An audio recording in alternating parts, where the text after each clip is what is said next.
Welcome to the Church Solutions Podcast, brought to you by JSL Solutions.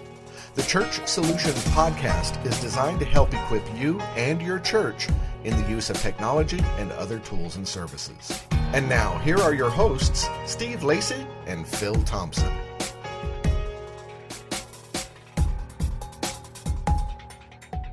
Hello and welcome everybody to another edition of the Church Solutions Podcast. Hi, my name is Steve Lacy. And my name is Phil Thompson. It is great to be with you today on our weekly podcast.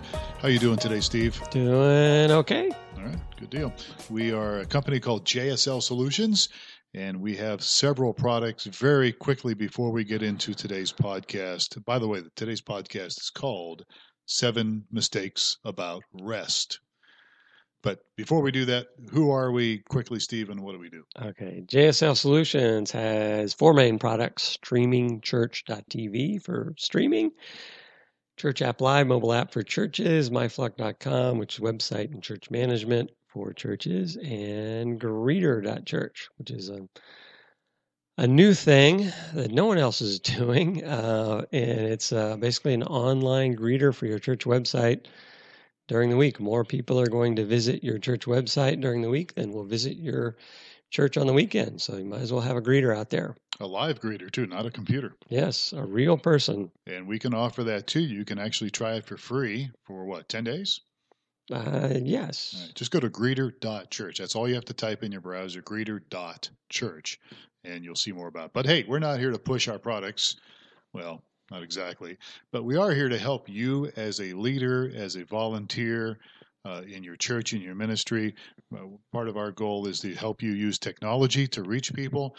Today we're going to divert a little bit off technology, and we're going to address some things relating to, you could be a senior pastor, an associate pastor, or a volunteer, but it has to do with rest. And getting, staying healthy and relaxing and getting some rest. Steve and I Work-life balance, huh? Exactly. Balance, work, all that stuff. Steve and I have been in ministry for a long time, and so we connect well with people who are serving in the church. And so I think this is important. For me, it strikes a bell for me because I had, as you know, a little heart. A forced rest episode, huh? I did. I had a heart. What do they call it? I had a stent put in my one of my arteries, and which is pretty common today. Mine was in the large artery, and it was 99% blocked, and it was worse than I realized till after they did all that. They told my wife I was, I guess, very lucky to be alive, and part of what they talked to me about was rest, and also just last week I was watching network news, and there was this guy who was working all these hours and doing all these things, and he had high cholesterol, high blood pressure, and so they had him on statins, they had him on high blood pressure medication, they had him on some other things, and it wasn't working. His cholesterol was not going down. You know what he did? No, he rested. He rested. That's exactly right. He cut back on his schedule, and one of the things he did, which kind of stuck out at me, was he decided to take an hour off every day to just rest during the day. And when he did that, all of a sudden, all his levels went down. His cholesterol went down. The bad cholesterol went down, and his blood pressure went down. And he credits it to, really kind of changing up his lifestyle a little bit. He still works, still does a lot of things, but he takes at least an hour a day off. I don't know when exactly he does it, but he schedules it to take a rest. And so we want to talk about 7 really common mistakes that most people make, especially church leaders, when it comes to attempting to rest. Because I don't know about you, but, we talk a lot about the Bible's, the scripture about how God created the heavens and the earth. And on the 7th day, he what? Rested. He rested. And we do talk about the Sabbath, and we talk about, you should take a day off, right. So let's talk a little bit about rest and how that can hopefully help you be more productive as a volunteer leader or a person on your church or a pastor. All right. So we got 7 mistakes. 7 really pretty common mistakes. And the first one is we have this idea in our heads that we're using non-repeatable events to try to rest. So have you What do ever we done mean? this? Have you ever come back from your vacation and you said, I need a vacation from my Vacation. Yes. vacation? And honestly, if you say that, and I have said that a lot over the years, that is a cry for help because you have not really rested probably. You are Yeah. running So the around doing things. non-repeatable event is, oh, let's go to take the family to Disneyland Yeah. or go here or go there. And you think, I've got a week off from work and I'm going to Right. go do this thing. And then you get back and you're like, oh my gosh, I ran the whole time I was there as well. Yeah. And now I need to rest. So family vacations, holidays, maybe singular sporting events, all those things rarely result in rest, especially if you've got a family that you're taking along on a Right. vacation. If it's just me and my wife, sometimes I can get some rest. Just depends on the schedule, on the vacation schedule. So we generally think, okay, well, I'm taking a vacation. That's my rest. And the truth is, many times it is not a rest at all. Traveling is exhausting too. Just It is. getting on chasing planes or cars or whatever. Oh, it's crazy. Yeah, wears you out. Yeah. So that's a common mistake. So don't make that mistake. I mean, take vacation, sure, take your family out and do things, but don't consider that necessarily as rest. Or plan some rest. What You should plan it, which we we'll get would into. often do would be we're going to take a vacation and then I got 3 days off when we get back, so I can Well, recover. that would be good. That would be good. Okay, so the second common mistake that we tend to make when we attempt to do some resting is we have this thing in our brain that we mistake rest as laziness. And so we often, especially those of us involved in leading our churches or whatever, we see this as we see the act of resting as like, well, that's just laziness. I'm just going to go be lazy. Yeah, and we see it as, real rest is really far from laziness. I mean, it's actually engagement. I remember hearing Rick Warren speak one time about if a person works with his mind, he can rest with his hands, and vice versa. If you work with your hands a lot, when you take a rest, you discontinue working with your hands, but you kind of work with your mind, and that's okay. That can be a rest. So an example of that would be, well, pastors putting together sermons each week, or having to work with your mind to come up with material. Counseling people, right? Working with staff, right? So a rest may be going out and working in the garden, or playing some basketball, or going on a bike ride. I think that can be, I think that could be other hobbies that engage you physically, and so it's really important that we kind of keep that in mind. It's a good little exercise, I think, to do. So rest is not laziness. Yeah, exactly. The other point, when we talk about some of the 7 common mistakes about rest, we mistake laziness as rest. So the other side of the coin here, there's another side of the same coin. Sometimes when church leaders attempt to rest, they do nothing. Yeah, and they veg or out. Let's get Netflix out and binge watch everything, or TV. Yeah. And so when we look at the 7th day of creation, we do know that it didn't look like laziness. All right, and so it's an active thing you do. You have to be intentional. Yes. Rest requires intentionality. So if you aren't doing anything with the time that you've set aside to rest, you are probably just wasting time. And I find that on days that I lay around and just watch TV, which I rarely watch TV, I'm more tired the following day than I was before. Yeah. So again, it does. It can drain you, and you get up and like, oh my gosh, it's been this many hours. Yep. What did I accomplish today? So again, those who work with their mind should rest with their hands and choose something to work on that engages a different part of you. Mm-hmm. That's an idea to think about. So anyhow, as we move along here, using a sabbatical as an excuse to work on other projects. So I never really thought much about sabbaticals. When I became a senior pastor for years, I began to rubbed shoulders with some denominational pastors. I was always non-denominational. And I remember this one guy getting like a 6-month sabbatical or something. And I thought, wow, that's amazing. You guys actually do that? And then I realized when I got back here, your senior pastor has done something, a version of that. Yeah, every 7 years, is it? 7 years. That's pretty common.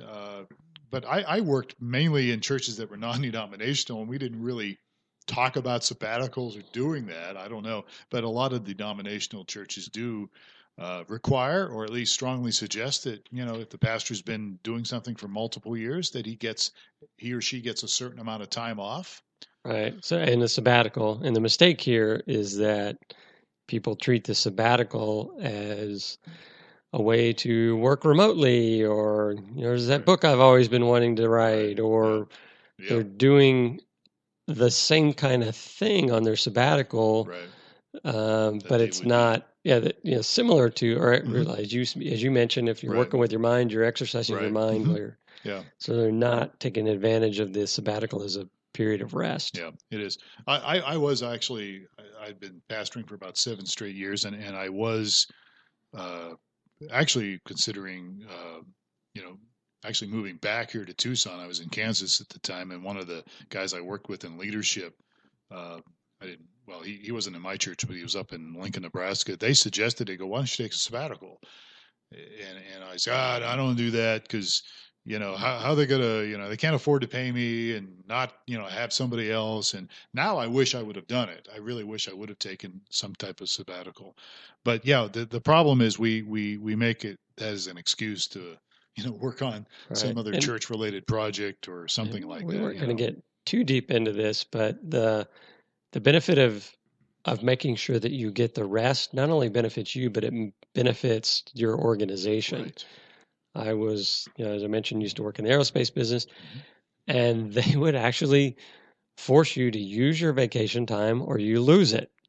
And so a lot of people that were, I don't have time to take some time off. I've got this project I got to work on. They get toward the end of the year and they realize, oh my gosh, I've got this many hours of vacation. If I don't take a vacation, I'm not going to get a vacation. So they want you to go away because they feel it's good for the company for you to rest or take a vacation. Yeah. I think that can be applied the same for church work, and obviously we're talking maybe specifically to paid staff here, but even as a volunteer, if you're a highly engaged volunteer at your church, it might be good to take a break from some of that. Yeah. And because even if you're not getting paid to do what you do, if you're doing it for quite some time and you're really, highly engaged in it, it'd be good to consider a sabbatical from some of that. That's my 2 cents on it anyhow. All right. So don't work on your sabbatical while you're taking a sabbatical. Exactly. So that's number 4. What is the 5th mistake we make about rest? So the 5th mistake we tend to make about rest when attempting to rest is choosing activities that just don't benefit you. So, some activities, they're incredibly engaging, but others are not really helpful to find rest. We're talking about rest here. So, again, the first thing that comes to mind, we mentioned earlier, watching TV, especially sports, playing video games, being attached to your smartphone. I'm not saying you can't do any of that. I'm just saying that, if you're considering that your rest, it's probably not. It's probably not going to help you. They don't necessarily help people rest in these areas. So I would consider, setting appropriate barriers to preserve what I would call some sacred downtime. Choose some activities that engage your mind and your body together, not the ones that just kind of leave your eyes sore from staring at a screen all day long. Yeah. So anyhow, exactly. Just some thoughts here. Number 6. Binge resting. Binge resting, yes. So that means trying to balance I don't know if this is a real word, but workaholism. Sure. If you're workaholism. So you're trying to balance workaholism with the occasional shutdown. The best illustration I know of comes from A friend of mine actually used to work as an EMT guy, and his routine was like 4 weeks on. So he'd work 4 weeks on for like 16 hours a day, 6 days a week. And then he would get 4 weeks off, and he wouldn't have any work at all. That tends to lead to all sorts of problems, especially if you're married. It can be a problem in your relationships, and it just is not really a healthy thing to do, unless you absolutely have to do that. But again, binge resting. I do know some pastors that have attempted to do something like this, and it's not, I don't think, the best thing to do. So you would engage yourself in something positive and restful during your off time. Yeah, but what I'm getting at is find a rhythm that involves regular rest. So not something that's, okay, I'm going to go for weeks and weeks, work my tail off, and then I'll take several weeks off, and then I'll go back and cram for another. I don't think that's a helpful thing. It creates issues, I think, down the road a ways, namely relationship issues, I think. But I call it binge resting. So you incorporate some rest into even when you're on. Another profession that experiences this would be, where I grew up as oil field workers. They'd go off and they'd spend a month on the it's very common. on the oil rig, and then they have a month off. And if you've got a job like that, obviously this podcast is related to church activities and ministry stuff, so we're not really addressing oil rig workers. And if you have that schedule, if you're an oil rig worker or an EMT or something, you're probably going to have to figure out a way to deal with this as best you can. But if you're involved in church stuff, normally you don't have to do that in church stuff. You don't have to cram. I know if you're really big on working, and pressing yourself and driving yourself, this could be a problem. So, and I know some pastors that really drive themselves. So anyhow, all right. So last but not least, failing to plan for rest. So poor planning leads to less rest, right? So you're a planner, right? Yes, I am very much a planner. So do you plan the rest? Not very well, although I do have a very regimented, I guess you would call it, exercise cycle. So that's rest for me, because work for me is, creating and sitting in a chair. So I do have a very consistent That's good. schedule of rest during the day. And on the weekends, I've kind of set it up so that I don't do a lot of work on the weekends, other than, I'm just very minimal. So I try to set aside things, and I try not to work all day long, so that when the evening comes around, it's okay. It's downtime, and I switch gears, and then during the day, I also incorporate the a workout, an hour for a bike ride or something like that. Yeah, and so obviously you're not pastoring a church, but this could still apply. Even the things you just said could apply, depending on how flexible your. So I guess I do plan. You do. You're looking good there. But the point is, poor planning leads to less rest, and this is especially true when you feel like the work that you aren't doing, is piling up on your desk when you're not there. So withdrawing from work responsibilities does not equal rest. Set up a system is what we're getting at here, a system to maintain your work for you, while you might be out. And this could be as simple as out of office messages on your email, or having someone else assigned. And what you need to plan for it and respect that planning like you would any other appointment you have. Right. So put it on your calendar and say, nope, I can't deal with you on Tuesday because I'm unavailable. Exactly. And you really will be unavailable. Yeah, you're unavailable. That's my day of rest, or whatever it may be. And it's very common, especially if you're, if you've got a kind of a smaller church and you're, the pastor. It's easy sometimes to get into this mindset. Well, I'm trying to build this church, and I've got to pay attention to all these. I did something really stupid when I first started a church in Kansas.